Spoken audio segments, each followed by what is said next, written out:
Ich wünsch mir einen neuen Ghetto Blaster und ein Auto, das man steuern kann.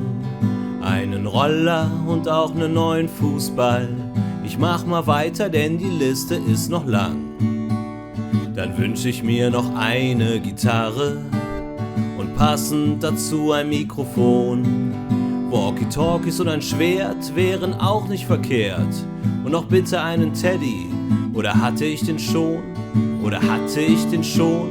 Ach du armer Weihnachtsmann, hast es schwer, weil ich mich nicht entscheiden kann. Such dir einfach etwas aus und den Rest wünsch ich mir vom Nikolaus. Meine Tochter wünscht sich eine neue Puppe und die Puppe wünscht sich ein Puppenbett.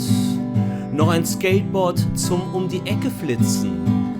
Eine Fee von Playmobil, das ist was sie gerne hätte. Meine Tochter wünscht sich ein paar neue Stifte, weil sie gerne malt und schreibt. Und ich hätte auch noch eine klitzekleine Bitte.